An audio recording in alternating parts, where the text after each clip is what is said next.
rest of my family members consider me dead.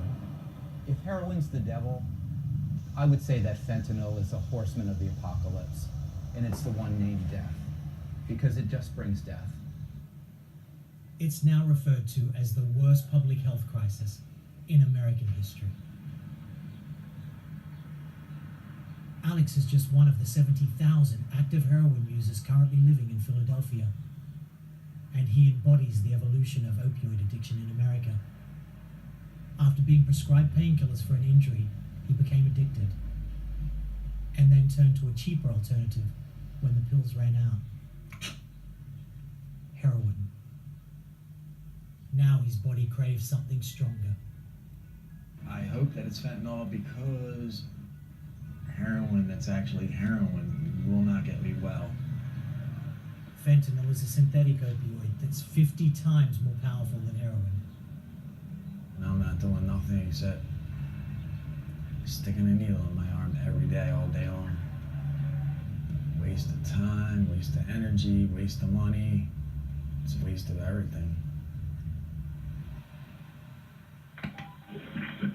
Manchester emergency. Request for an ambulance in Manchester. It's the Shell gas station. The patient is in the bathroom. He is overdosed. 35-year-old male. He is not conscious, not breathing, overdosed. I don't know what's happening to this generation. You know, I look out my window, you know, I'm looking at ground zero for the United States for fentanyl, you know, and fentanyl deaths. It's like, what the heck am I seeing?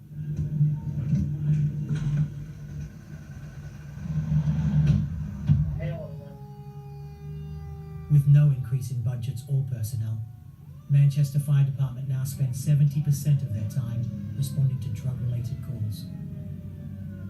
Since this crisis has hit, we go out on these types of calls over and over and over again, all day long.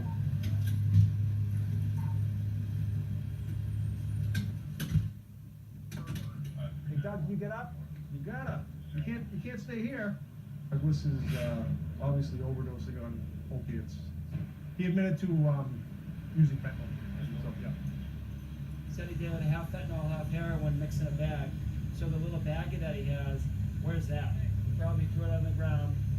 A kid plays with that, sees it as a candy, whatever. It's that whole, from my personal standpoint, it's frustrating because you see it all the time, every single day.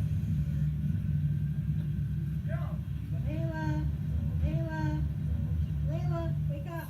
He's gonna give her another Narcan. So this will be the second one that we put in to try to, because she didn't respond to the first one, so we're gonna put in a second one. Narcan is used to block the effects of opioids in an attempt to reverse overdoses and save lives. Hi, Layla. Part of today's landmark legislation is to make it more readily available. If this crisis right now doesn't worry you, then there's something wrong. You're not paying attention to it. Working with local law enforcement, the Drug Enforcement Administration agents have identified dealers operating from a park. He's getting into a blue BMW. He picked up, he's looking around. So you can see how this works. We're set up in the park, we're sort of at a position where we can see what's happening. We see customers coming in. And he's coming to the park, he held your plates. They're getting served, they're getting back in the car. Our guys are calling it out to the surveillance units. Surveillance units are taking them away to a place where, whether it's in New Hampshire or Massachusetts, we can safely make these traffic stops. New Hampshire, as of this morning, hasn't had a heroin overdose death. It's not heroin that's killing our people, it's fentanyl. For these cartels, they don't have to worry about opium anymore. They can mass produce this stuff in the same labs that they have set up that they've used, you know, when they were making methamphetamine or any other drug. And they're able to manufacture it faster and cheaper. Right here.